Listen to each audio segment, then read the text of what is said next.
Graças a Deus. Graça e paz de Jesus, irmão. Amém? Sente-se. Eu queria desejar para você um feliz ano novo, um 2025 abençoado. Todos os nossos anos são abençoados, mas eu creio que existem anos especiais na nossa vida, anos em que Deus faz coisas extraordinárias. E foi assim que eu terminei o meu ano aqui. Se você lembra, a última mensagem ministrada aqui, antes da cantata, foi: o meu desejo para o meu ano é um ano de Jeremias 33:3. Coisas grandes e firmes, insondáveis, que eu ainda não conheço. Coisas de Deus para a minha vida. E é o que eu desejo para a tua vida também. Um ano cheio de coisas de Deus, coisas grandes e insondáveis que você ainda não sabe. A minha lista continua vazia e o meu coração continua cheio de expectativa para aquilo que Deus tem para realizar.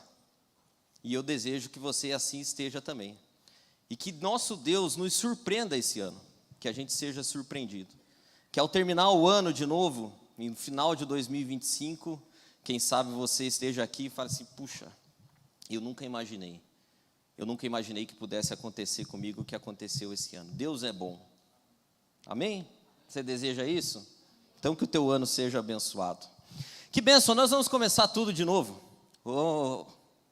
O ano novo traz essa coisa da esperança que o André falou aqui. Parece que tem alguma coisa no ar que vai mudando, as moléculas se organizam e as pessoas começam a ter uma esperança que elas não estavam tendo antes.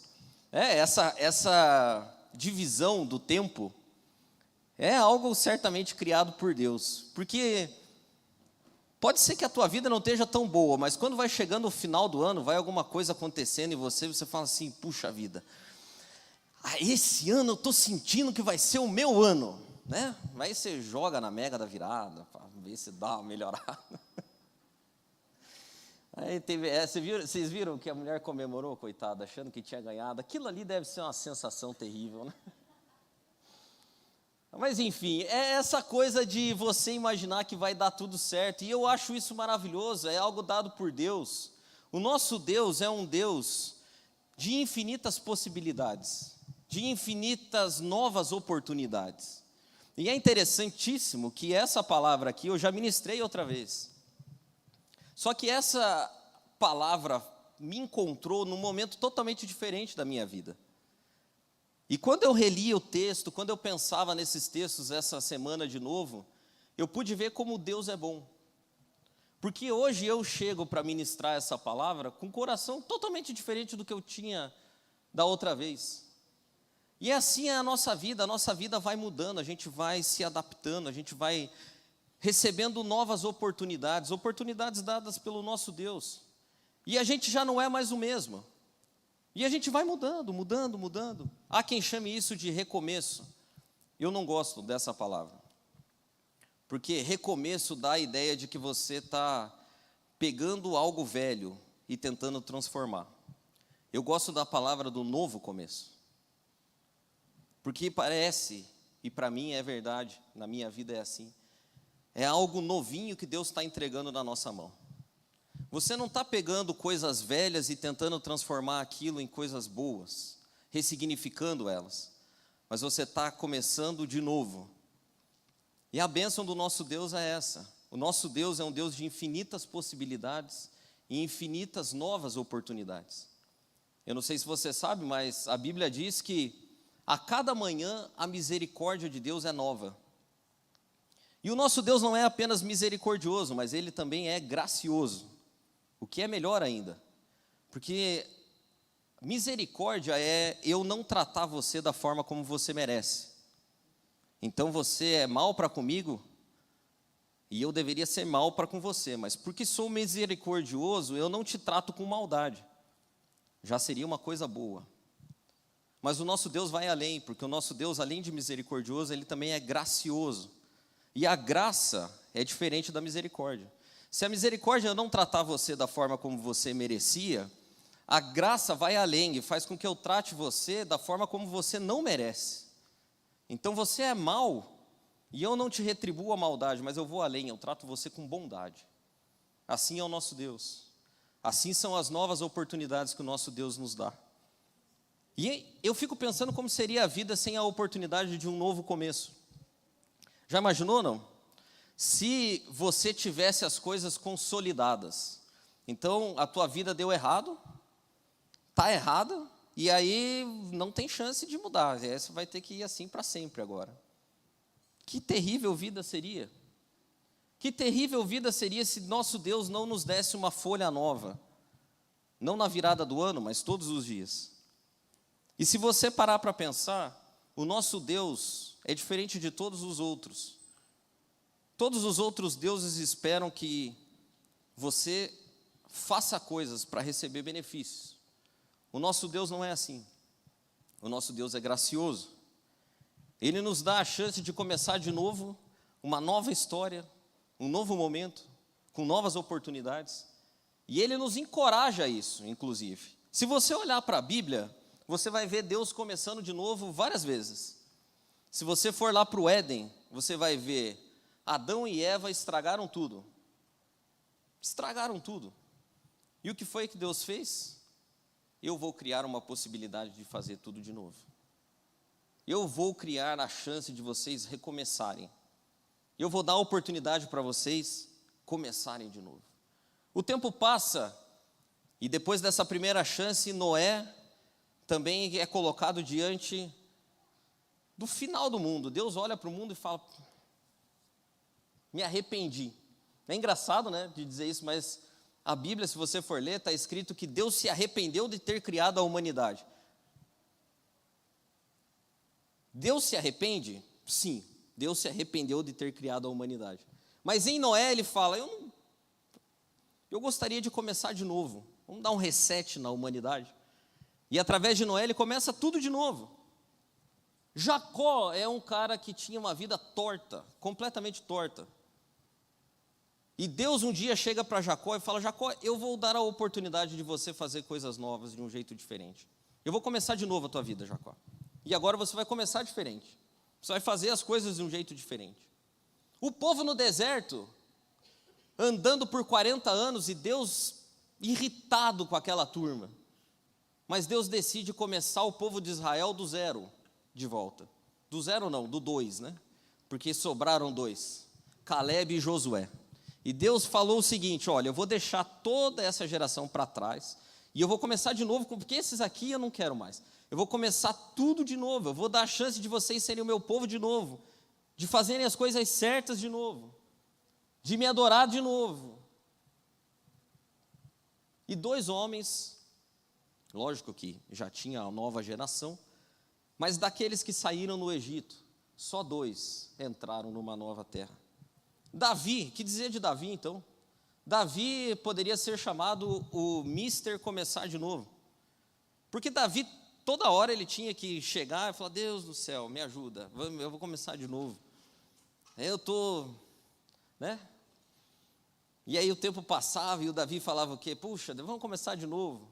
Parece eu e a Maria jogando xadrez. Agora faz tempo que a gente não joga. Mas toda vez ela falava para mim: podemos começar tudo de novo? Mas às vezes ela ganha, mas não é assim. Ela quer começar de novo. Ela faz um movimento e aí ela solta a peça. Ela fala: ai, dá para voltar? Você sabe o que é bom? O nosso Deus é o Deus que nos deixa voltar. E Deus é diferente de mim, porque quando eu deixo voltar e depois que eu perco, né, eu deixei voltar 3, 4 vezes. Daí quando eu perco, eu penso, né? Eu penso: mas também acho que eu deixei, né? Mas Deus não é assim. Deus nos deixa voltar inúmeras vezes. E quando a gente vence, Ele está lá para dizer assim: que bênção! Ganhou mesmo. Não foi porque eu deixei, não. Tem nova história para você, meu irmão. Davi era o senhor do recomeço, do começar de novo. Sabe qual é o maior símbolo do começar de novo? A cruz. Na cruz a gente vê Jesus dizendo para nós: pode começar de novo. Não preciso da sua matéria-prima, eu posso fazer do zero. Pode começar tudo de novo. Sabe quem começou de novo na cruz? O ladrão. Quando eu olho a cruz e olho para o ladrão, eu vejo Deus dizendo assim: cara, eu não preciso de absolutamente nada seu para você começar de novo. Nada, zero. O ladrão é o crente mais preguiçoso que já existiu na história do cristianismo. Ele foi o primeiro a ser salvo, tecnicamente falando também, né? Porque ninguém foi salvo mais rápido do que ele, assim, de ir para o céu. E veja, quantos jejuns o ladrão da cruz fez? Quantas orações ele fez? Só uma, pelo menos só tem uma registrada.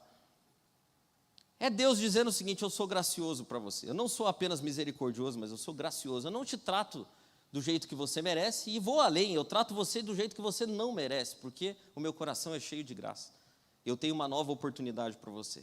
E o ladrão ora para Jesus dizendo o seguinte: mestre, se for possível, me receba no teu reino também. E a resposta de Jesus para ele é um novo começo. Hoje mesmo você vai estar comigo no paraíso. Deus não precisa da nossa própria história, Deus não precisa das coisas para recomeçar na nossa vida. A cruz é o maior símbolo do novo começo. E hoje eu queria fazer uma caminhada com você. Você deve estar estranhando que eu não falei o texto ainda, né, da ministração, mas não é uma ministração sem a Bíblia, tá? Inclusive, você pode abrir a tua Bíblia no livro de Atos e deixar ela aí aberta, porque a gente vai passear por alguns versículos hoje, e a gente vai ver novos começos, e melhor do que isso, nós vamos ver atitudes de pessoas comuns, como eu e você, em novas oportunidades recebidas por Deus. E eu queria, do fundo do meu coração, que o Senhor ministrasse a você, em algum desses tópicos, que vão ser 7, coisas que você precisa fazer, coisas que você precisa colocar em prática para ter um novo começo de Deus nesse ano de 2025. A gente vai ver a história de homens absolutamente comuns, apesar de quando a gente vê na Bíblia, você pensa que eles eram gigantes. Mas não, eles tinham os mesmos defeitos que nós. Tinham as mesmas paixões, os mesmos desejos, as mesmas inquietações.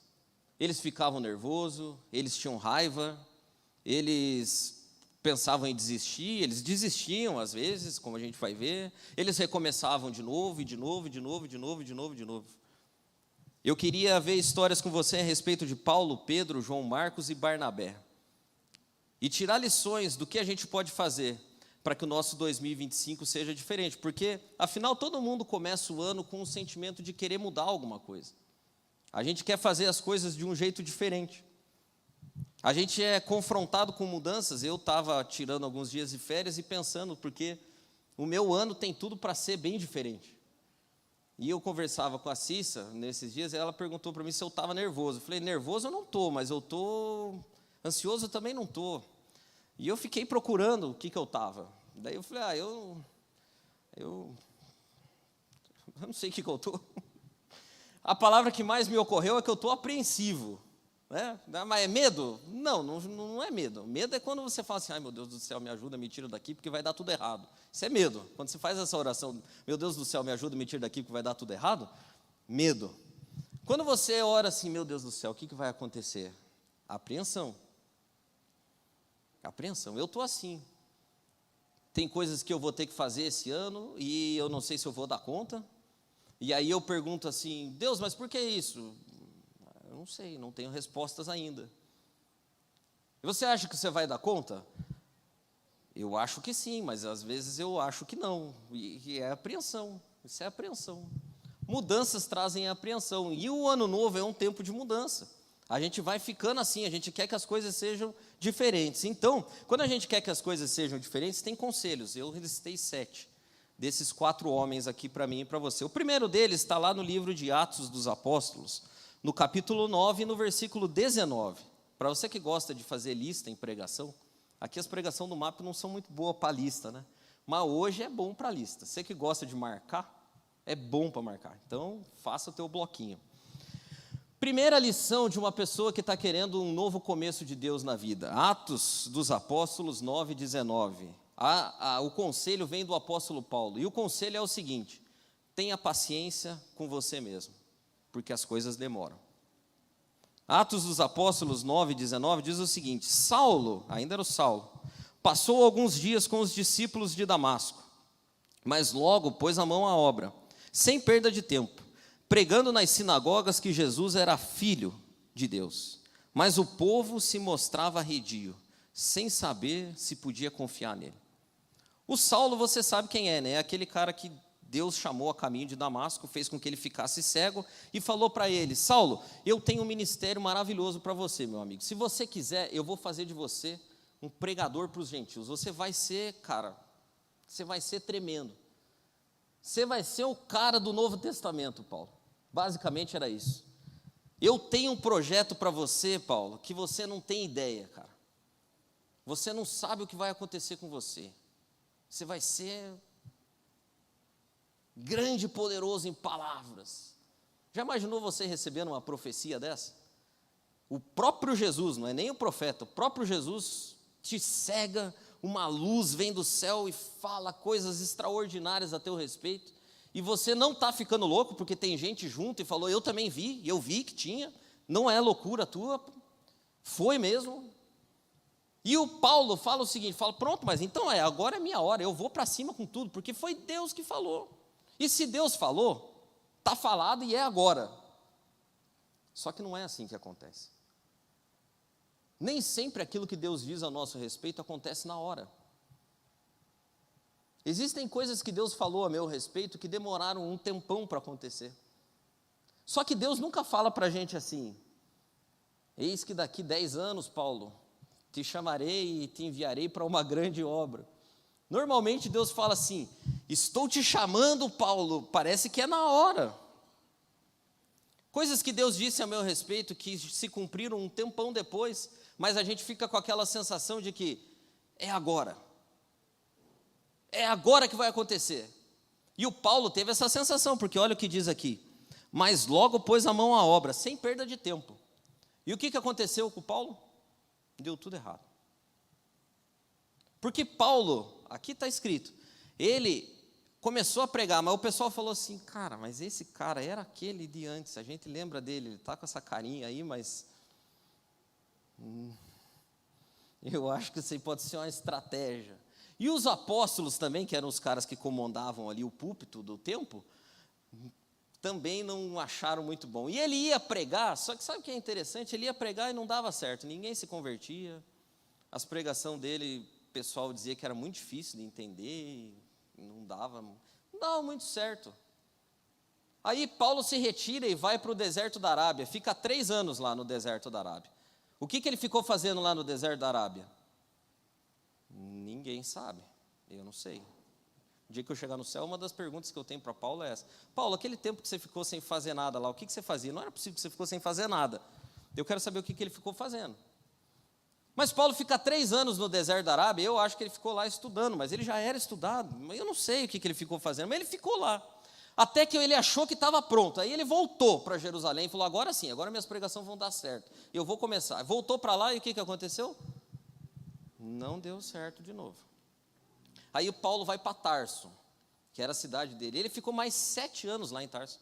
Ou seja, Paulo ficou 10 anos depois que Deus cegou ele, até que o ministério dele comece. Então, por que ele está dizendo para mim e para você hoje? Cara, quando você vai ter mudança de vida, às vezes pode demorar. Tenha paciência.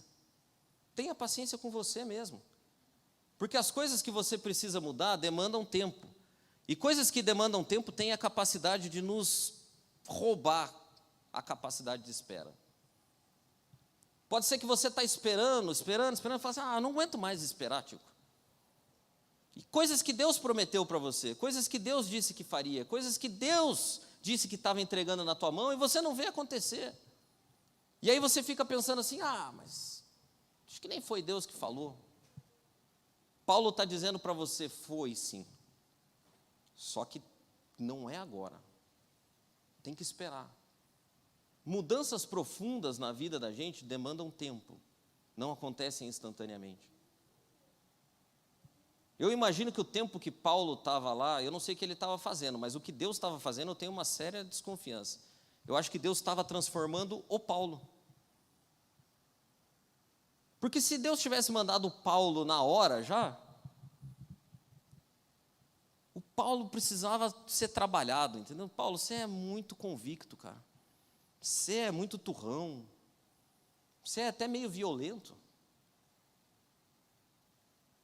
Você mata as pessoas. Eu te chamei, mas eu ainda tenho coisas para fazer na tua vida. O teu tempo em Tarso, Paulo, não é à toa. Quem sabe Paulo estava lá pensando assim, mas estou perdendo tempo aqui, porque ele disse, né, não posso perder tempo. E Deus pode ser que estivesse dizendo para ele, você não está perdendo tempo nenhum, Paulo. Ao contrário, nós estamos economizando tempo. Porque a hora que começar, aí vai ser poderoso. Se eu mandar você agora, você não está pronto. Você não está pronto, Paulo. Você precisa de um tempo. Quanto tempo, Deus? Vamos indo. Se a tua pergunta para Deus hoje é quanto tempo eu preciso, pode ser que a resposta, eu tenho quase certeza que será, no meu tempo. Quanto que é esse tempo, Deus? A hora que eu achar que está bom, está bom. Jesus Cristo precisou esperar o tempo. A Bíblia diz em Gálatas 4:4 que Cristo veio na plenitude do tempo. A plenitude do tempo significa nem antes e nem depois. Veio na hora certa. As coisas do nosso Deus, as coisas que Ele nos prometeu, acontecem na hora certa.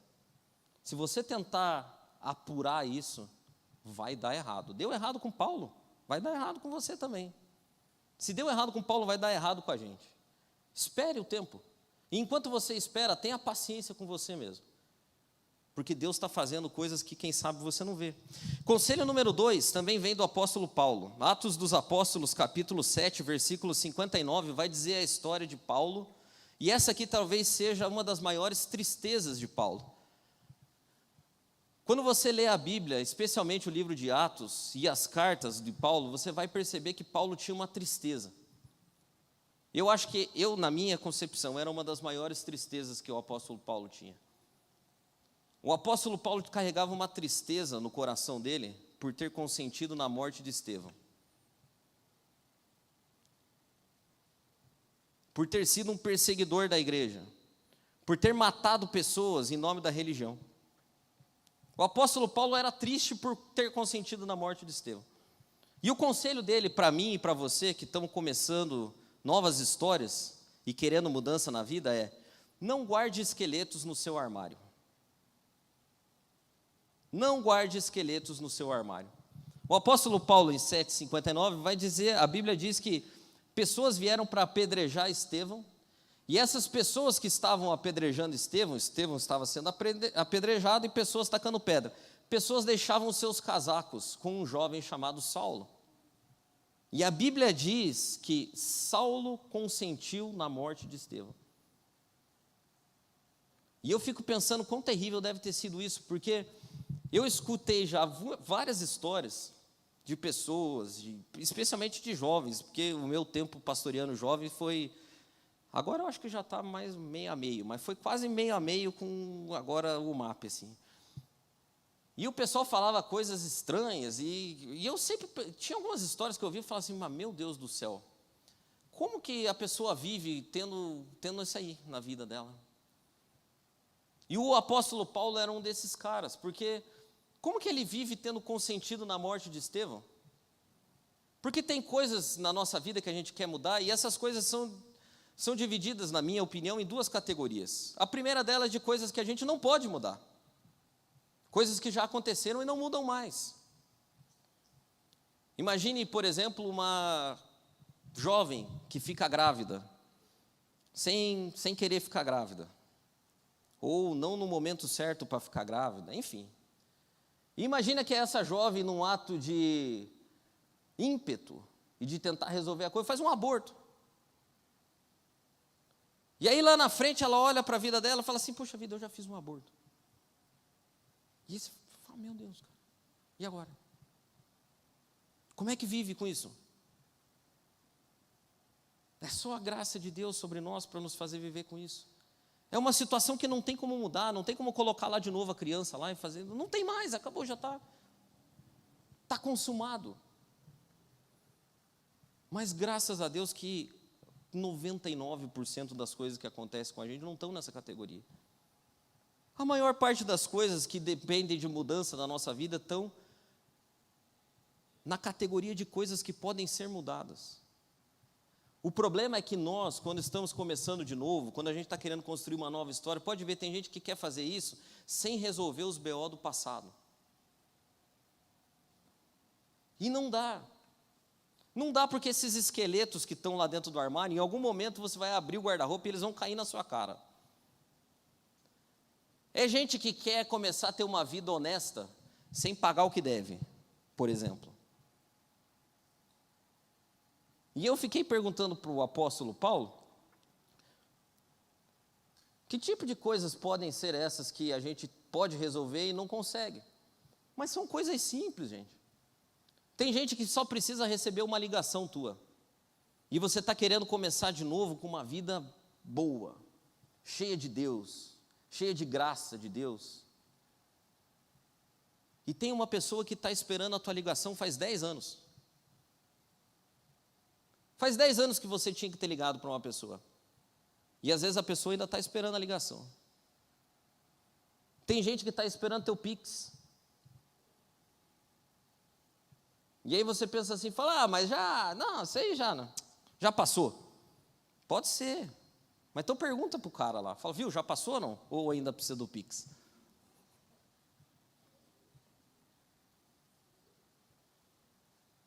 A gente ri, mas né? Tem gente que precisa de um abraço. Tem gente que precisa do teu perdão. Tem gente que precisa ligar para você e você fala assim, não, eu te perdoo, cara. Eu te perdoo. Tem pecado na tua vida que precisa ser confessado. O esqueleto pode ser um pecado aí. E aí você está arrastando e você fala assim, eu quero uma vida de Deus. E o esqueleto está lá. Olha o Deus aqui, ó.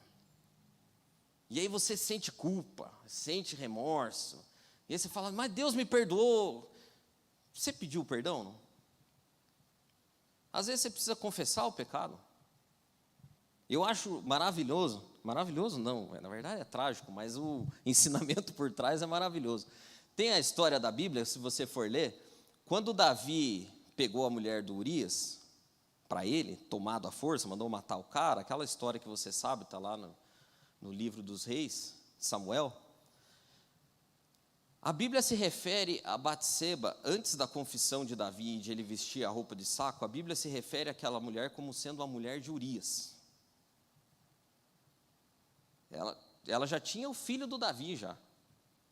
Mas Deus vai falar dela e ele fala o seguinte, Batseba, a mulher do Urias.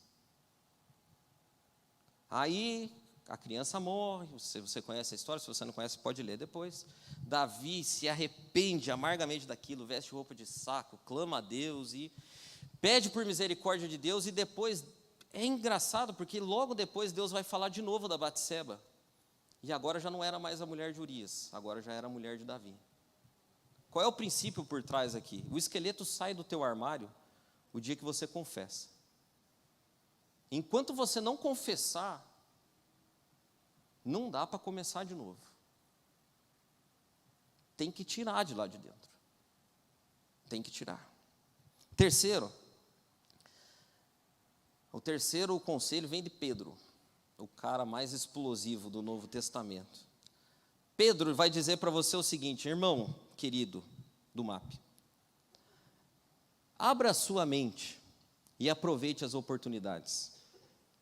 Abra a sua mente e aproveite novas oportunidades. Atos dos Apóstolos, capítulo 10, versículo 9, relata uma história bem interessante também. Esse capítulo 10 vai falar do Cornélio, da conversão do Cornélio. E Pedro era meio contra, né? Pedro queria que a igreja fosse meio clube seleto, assim, clube curitibano, sabe?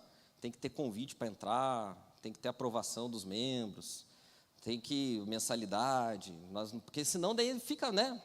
Pedro devia pensar assim, senão daí daqui a pouco, né, tá vindo o pessoal da periferia para o clube curitibano, vai estragar, daí fica ruim. Era mais ou menos a ideia de Pedro. Pedro achava que os judeus só é que podiam fazer parte. Esse negócio de ficar deixando o gentil vir, daqui a pouco virou uma bagunça, viu? É engraçado, às vezes a gente conversa, parênteses, né? A ceia, quem que pode tomar ceia? Quem não pode? Aquela coisa assim. E esses tempos atrás, numa dessas conversas, surgiu o seguinte comentário: mas daí vai banalizar a coisa. Tipo assim, se todo mundo pode tomar, banaliza. E eu pensando nisso, eu fiquei pensando assim, falei, pois é, mas Jesus mesmo é que quis banalizar, né?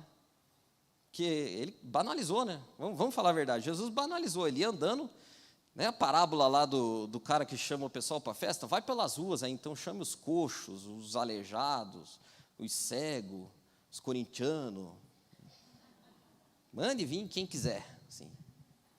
Pode vir qualquer um, tanto faz. Jesus banalizou, e Pedro não queria que banalizasse, Pedro queria que ficasse aqui bonitinho. Olha o que ele diz aí, ó. No dia seguinte, Atos 10, 9, no dia seguinte, enquanto os 3 viajantes se aproximavam da cidade, Pedro foi ao terraço para orar. Era quase meio-dia. Sentindo fome, logicamente, quase meio-dia, tem que comer, começou a pensar no almoço. Enquanto a comida era preparada, caiu em êxtase espiritual, imagina a fome do homem, e teve uma visão. Viu os céus se abrirem e algo parecido com um lençol imenso amarrado por cordas nas 4 pontas desceu até o chão. Nele estava toda espécie de animal, répteis, aves e todo tipo de bicho. Então ele ouviu uma voz: vá em frente, Pedro, mate e coma. Pedro respondeu: de jeito nenhum, Senhor. Nunca comi nem provei comida que não fosse preparada segundo os preceitos judaicos. A voz insistiu: se Deus diz que está tudo bem, está tudo bem.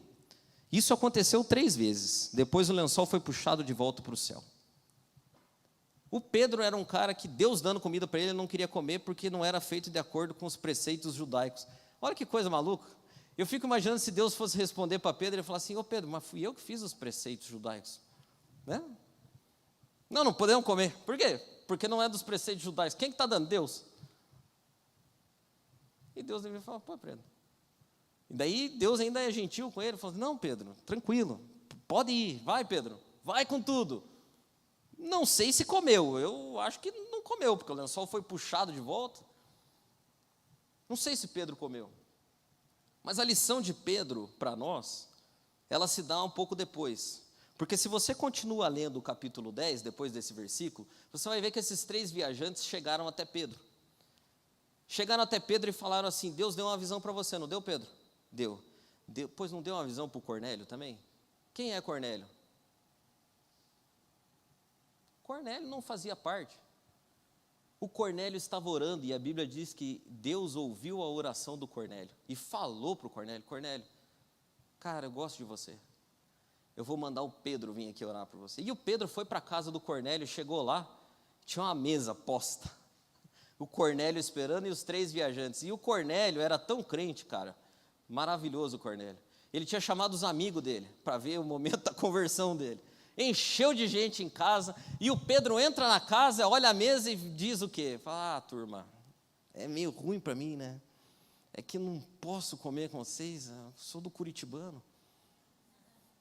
Vocês são aqui do qual, sei lá, 3 Maria. Ele não queria. E aí o que Deus fez para ele? Falou: cara, não é assim, Pedro. Eu tenho gente que você nem sabe quem são, cara. Era aquela visão ali: vai em frente, cara. Eu sou o dono dos preceitos judaicos. A coisa não é do teu jeito, Pedro. A coisa não funciona do teu jeito. Não é no teu ritmo. O meu ritmo é outro. A minha vontade é outra. E aí o que Pedro diz?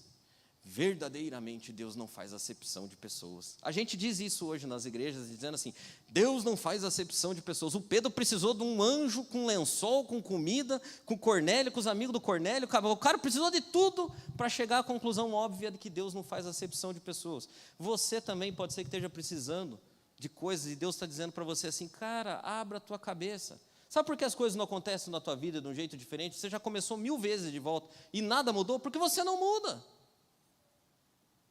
Eu tenho oportunidades para você, eu tenho coisas novas para você, mas a tua cabeça é fechada e você está falando: eu não vou me misturar com essas pessoas aqui. Essa igreja não gosta de mim. Essa igreja não... E Deus está falando assim: cara, fui eu que criei as coisas aí, eu que fiz o preceito judaico. Para com essa tua forma de enxergar. Sabe quem precisa de mudança? Você. Você precisa mudar. Eu estou entregando lençol para você, Pedro, pelo amor de Deus, cara, pelo amor de mim, né? Deus falando para ele, pelo amor de mim. Eu baixei lençol, cara, para você, você não viu? Meu Deus do céu, cara. Meu Deus. Meu eu. Pedro do céu, cara, muda a tua cabeça, pelo amor de Deus. Deus está dizendo para você também hoje, nesse ano, ó, cara, muda um pouco. Tenta um pouco diferente. Faça diferente um pouco as coisas. Aproveite novas oportunidades, aprenda coisas novas, se relacione com pessoas novas. Quando alguém falar alguma coisa para você, você fala, não fale assim, que eu não gosto, assim. Sei lá, vá ver alguma coisa, cara. Você está 10 anos tentando, tenta um ano só diferente. Você faz 10 anos que você está tentando do mesmo jeito, tenta esse ano, tenta diferente. Pensa diferente, dá uma chance diferente. Por favor. 4, prepara-se para tomar pedradas. Quem fala isso é Paulo e Barnabé, porque toda vez que você vai começar de novo, pedradas vão acontecer. Mudança pressupõe pedrada. E se tem alguém que era especialista em pedradas, era Paulo. Paulo, ele sabia várias coisas bem, mas tomar pedrada ele sabia, ele era PhD em pedrada. Paulo era PhD em pedrada e PhD em economizar também. Paulo viajou a Europa sem dinheiro. Se teu sonho é mochilar pela Europa, faça um curso com Paulo. Paulo viajou a Europa inteira sem dinheiro. Sabe qual que era a tática dele? Ele chegava para pregar numa cidade. O pessoal batia nele, jogava ele na cadeia. Ele tinha pouso. Já a hospedagem estava garantida. Na cadeia davam comida para ele. Ele comia. No outro dia o pessoal expulsava ele, ele ia para a próxima cidade. Ele viajou a Europa inteira assim, sem gastar nada. Paulo poderia dar curso de como mochilar na Europa sem gastar dinheiro.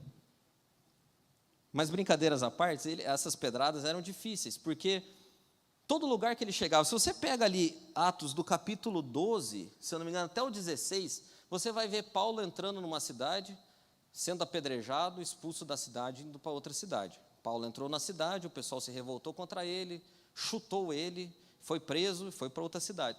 Tem 4 capítulos inteiros na Bíblia falando que Paulo estava acontecendo isso. E aqui em Atos 13, aconteceu a mesma coisa. Aconteceu.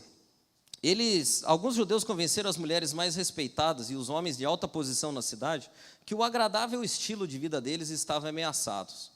Alarmados, forçaram, é um eufemismo, né, bateram neles, né? Forçaram Paulo e Barnabé a sair da cidade.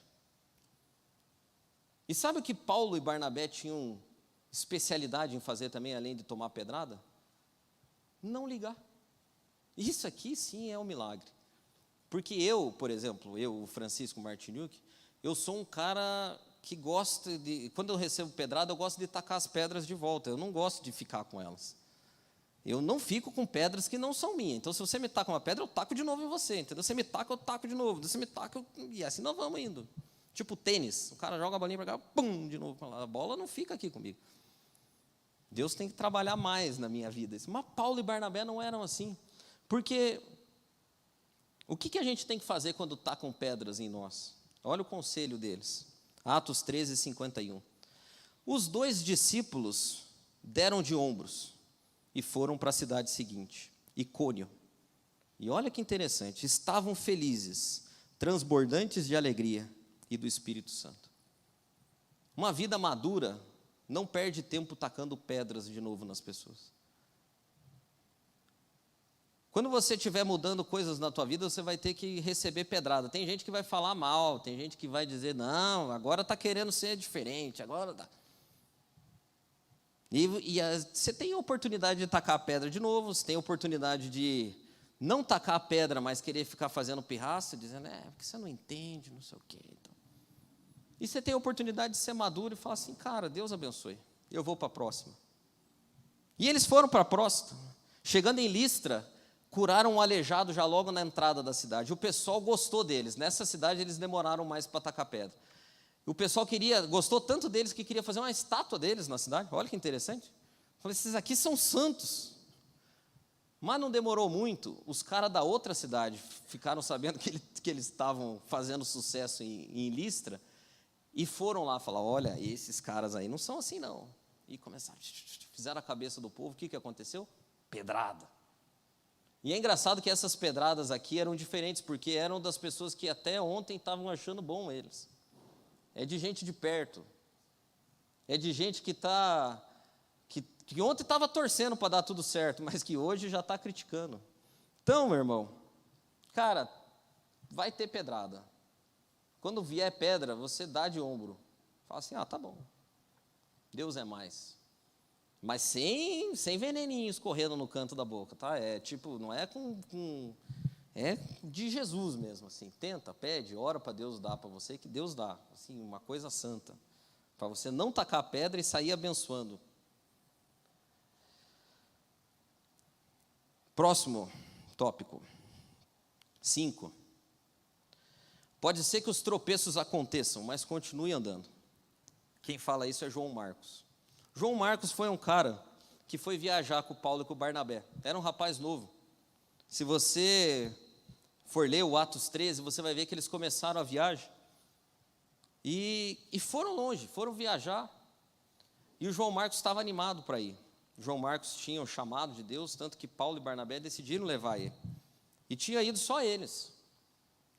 E a Bíblia diz em Atos 13, que de Pafos, Paulo e seus companheiros navegaram até Perge, na Panfilha. Ali João desistiu da viagem e voltou para Jerusalém. João desistiu. Tinha começado e desistiu. E é engraçado que a Bíblia vai relatar toda a viagem que eles tiveram. E lá na frente, capítulo 14 de Atos, a Bíblia diz que Paulo e Barnabé voltaram para casa, para a base missionária, e reuniram a igreja para contar as coisas que tinham acontecido. Eu acho bem interessante essa história, eu fico pensando como que deve ter sido, assim, imagina, o pessoal viajou, né, não tinha como ficar mandando WhatsApp, nem vídeo, nem postando nada, então ninguém sabia, e aí o pessoal reuniu a igreja e começou a contar a história. E quando eles reúnem a igreja, eu fico imaginando que quem estava lá? O João Marcos devia estar lá, né, o cara que desistiu. E aí eles ouvindo as histórias, eu fico pensando na cara do João Marcos com aquela carinha triste ali, assim, ouvindo as coisas, falando, cara, para mim não deu, né? E o pessoal contando, e em determinado momento Paulo deve ter falado, porque ele era bocudo, no dia lá da Panfilha, deu o João Marcos lá, ele decidiu vir embora, eu e o Barnabé tivemos que ir sozinhos, foi difícil, cara, porque o João Marcos ajudava nós, e daí não estava mais para ajudar, eu nem sei por que ele quis voltar embora, e o João Marcos lá...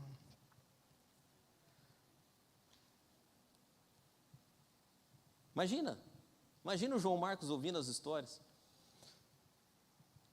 Não deve ter sido fácil para o João Marcos. Com certeza não foi fácil. Mas isso me coloca diante do ponto 6, porque a história de João Marcos não terminou mal. A história de João Marcos terminou bem. Porque lá no final da vida de Paulo, quando ele está escrevendo para Timóteo, ele pede uma capa porque está sentindo frio, os pergaminhos dele, porque ele quer ler, e ele pede para Timóteo que envie também João Marcos, porque ele é muito útil no ministério. A história de João Marcos terminou bem. E eu tenho certeza absoluta do porquê que a história de João Marcos terminou bem, e me coloca diante do ponto 6. A história de João Marcos terminou bem, porque ele tinha amigo, tinha com quem contar. E o conselho do João Marcos para você é, tenha pessoas com quem contar. Porque não é fácil a gente caminhar, não é fácil. Atos capítulo 15, versículo 36, diz que depois dessa história que eles contaram e reuniram a igreja, o Paulo disse o seguinte, vamos voltar para visitar as igrejas? Vamos, o Barnabé falou, vamos sim. E o Barnabé queria levar o João Marcos, e o Paulo falou para ele, você não vai levar o João Marcos. E o Barnabé falou, vou sim. E o Paulo falou, não vai não, e começou a confusão, era briga, irmão. Ali está escrito assim, deixa eu achar aqui, Barnabé queria levar o João, mas Paulo não concordou, e eles tiveram uma discussão séria. Discussão séria significa que eles brigaram, falaram coisas que não deviam um para o outro, e eu fico imaginando que o Barnabé podia até ter falado para o Paulo, Paulo, você cala sua boca, Paulo, porque eu teria falado assim para o Paulo, porque, vou explicar o porquê. Tá? Paulo, você não era ninguém, cara. Você estava lá em Tarso. Lembra que o Paulo estava em Tarso lá, 7 anos? Sabe quem foi tirar o Paulo lá de Tarso? O Barnabé. O Barnabé que convidou o Paulo para ir viajar a primeira vez. O Barnabé podia ter falado para o Paulo: Paulo, fica na tua, cara, eu que sou o chefe da viagem, não é você.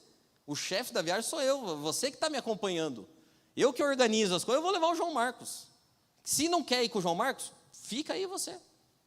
Mas o Barnabé era o cara da pedrada de boa, cara. E ele falou para o Paulo: Paulo, tranquilo, vai, eu vou ficar com o João Marcos. Tem gente que a gente precisa ter por perto. A gente precisa ter esse tipo de gente por perto. Porque quando a gente pensar em desistir, e a gente estiver lá pensando assim: cara, não vai dar para mim. Tem que ter um cara que veja na gente o que nem a gente mesmo consegue ver. E o Barnabé viu no João Marcos o que nem o João Marcos mesmo não conseguia ver. O João Marcos não era muito útil no ministério aqui ainda. O João Marcos não era ninguém. Até que o Barnabé fez dele muito útil no ministério. Então, o conselho é: tenha pessoas por perto. E o último conselho, vem de Paulo. Quando você estiver cansado, exausto, exaurido. Porque assim, tem vezes que você está só cansado. Tem vezes que você está esgotado e tem vezes que você largou. Tem 3 categorias de cansaço. Tem o cansaço que você dorme, descansa e passa. Tem cansaço que você passa dias assim, não importa quanto você dorme. Você dormiu um dia inteiro, você fala: cara, mas eu estou exausto. E tem o dia que você fala assim: eu não quero mais. Quer saber? Larguei. Esse negócio aqui, eu estava tentando fazer as coisas diferentes, mas só eu que quero. Não quero mais saber, abandonei. Nesse dia, o Paulo vai dizer para você: feche os seus olhos e abra os seus ouvidos. Porque aconteceu com ele. Atos capítulo 18, versículos 5 e 6, diz que Paulo estava trabalhando com Áquila e Priscila, né? E ele trabalhava muito, não estava tendo tempo de se dedicar no ministério. Mas quando Silas e Timóteo chegaram da Macedônia, Paulo teve condições de dedicar tempo integral à pregação e ao ensino, com o objetivo de persuadir os judeus de que Jesus era de fato o Messias de Deus. Mas não obteve muito êxito. Eles entravam em discórdia e o contradiziam o tempo todo. Muito aborrecido, Paulo, por fim, se cansou deles e desistiu. Façam como quiserem. Vocês fizeram a cama, então deitem nela. De agora em diante vou dedicar meu tempo a outras nações. O que Paulo disse aqui para os irmãos, sabe qual foi a tradução na linguagem de hoje, revista atualizada 2025, Baitico? Irmãos, vão para o inferno. Resumidamente é isso. Vão para o inferno, do jeito que vocês quiserem. Eu não quero mais saber de vocês. Abandonei, não quero mais. Vocês fizeram a cama, deitem nela, mas vão com força para o inferno. Era isso que ele estava dizendo. Cansou. Só que o que aconteceu? Paulo fechou o olho, porque a situação que ele via era terrível. Era tenebrosa a situação que Paulo via. Mas quando a gente fecha o olho, a gente começa a perceber coisas que a gente não percebe de olho aberto. E a Bíblia diz em Atos capítulo 18, logo aqui na sequência, a gente leu do 5 até o 6. Agora em Atos 18, do 8 ao 11, a Bíblia já diz que ao ouvir Paulo, muitos coríntios creram e foram batizados. Certa noite, o Senhor falou a Paulo num sonho, olhos fechados: fique firme, Paulo, não permita que ninguém o intimide ou silencie. Não importa o que aconteça, eu estou com você, e ninguém poderá feri-lo. Você não imagina quantas pessoas, Paulo, eu tenho nessa cidade. E sabe de uma coisa? Olha o que aconteceu com Paulo. Era tudo que ele precisava ouvir. Ele morou ali 1 ano e meio, ensinando a palavra de Deus com fidelidade aos coríntios. Vai ter momento da caminhada que você vai falar assim: vai para o inferno para coisa, e abandonar tudo. Nesse dia, fecha o olho, para você parar de ver o que está acontecendo na volta. Paulo via gente ingrata, incrédula, mas Deus não via assim. Deus estava vendo gente dele, gente que confiava nele. Paulo teve um ânimo novo nesse dia. E eu não sei com relação a você, mas um novo começo, o que mais a gente precisa é de um ânimo novo. A gente precisa de uma direção nova. A gente precisa de uma graça nova. E eu fico pensando, como vai ser o dia que tudo acabar? Porque no dia que tudo acabar, a gente vai estar diante de uma mesa como essa que a gente está aqui. E eu fico pensando na minha vida quando eu chegar lá, como vai ser. Jesus sentado na cabeceira da mesa, com a mesa posta. E eu já fiz esse exercício várias e várias vezes. Eu fico pensando no que será dito para mim. E quando eu escrevi isso pela primeira vez, o Espírito Santo ministrou no meu coração. E a pergunta que Jesus fazia para mim nessa reflexão, na cabeceira da mesa, olhando para mim, era: quantas vezes você teve que começar de novo? E eu, francamente, eu nem lembro quantas vezes eu já comecei de novo. A minha resposta teria que ser: perdi as contas. Mas não importa quantas vezes eu já tive que começar de novo. O que importa para Deus é que a gente vai chegar. A gente vai chegar. Tem uns que vão chegar exaurido de tanto tomar pedrada. Outros vão chegar meio impaciente porque demorou muito. Quem sabe você vai falar: puxa, Jesus, mas tá louco, né? Demorou demais. Tem gente que vai chegar abraçado com o outro e vai falar: cara, obrigado, você não me abandonou. Mas o importante de tudo é que a gente vai chegar. E o apóstolo Paulo tinha isso claro com ele. Lembra que eu falei que ele carregava uma culpa pelas coisas que ele tinha feito?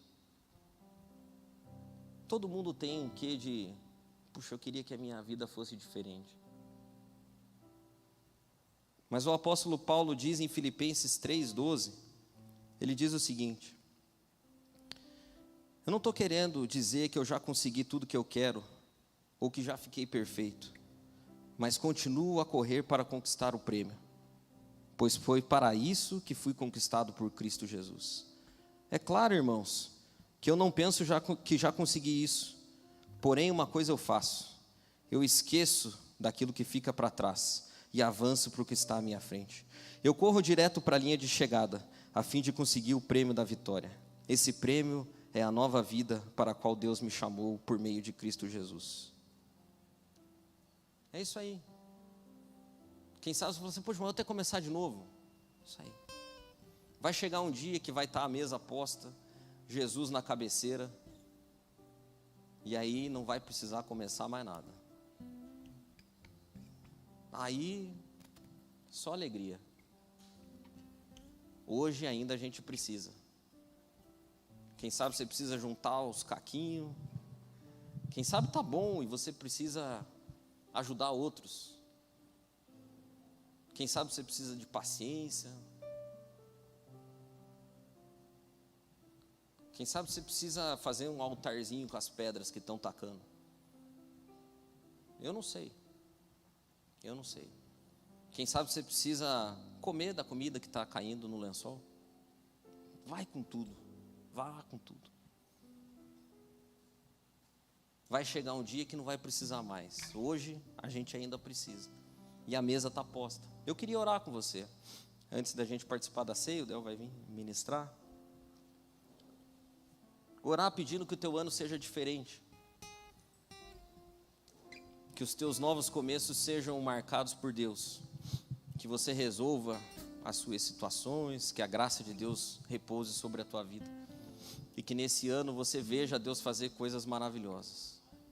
Pai, obrigado, Senhor. Obrigado por esse dia, pela essa manhã, pela tua graça, pela tua misericórdia, Deus, mas mais ainda pela tua graça. Obrigado porque o Senhor nos dá uma oportunidade nova. E esse ano que começou agora é uma nova chance, Deus. Uma nova chance de fazer tudo diferente. De viver coisas diferentes com o Senhor, ó Pai. De ser encontrado pela tua graça. De ter a tua misericórdia, Senhor, presente todos os dias. E de ver, Senhor Deus, o Senhor transformando as nossas realidades. Que os lençóis, ó Deus, que o Senhor tem derrubado sobre a nossa vida, que tem feito cair sobre nós, que sejam aproveitados, ó Deus. Que a gente não perca oportunidades, ó Deus, por conta da nossa visão restrita. Que quando tudo estiver difícil, Deus, o Senhor nos dê a oportunidade de fechar os olhos e ser ministrado pelo Teu Espírito Santo.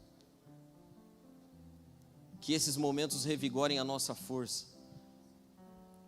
Que a gente encontre pessoas para andar juntos, Senhor. Que a gente tenha paciência de esperar o seu tempo, aquilo que o Senhor está fazendo.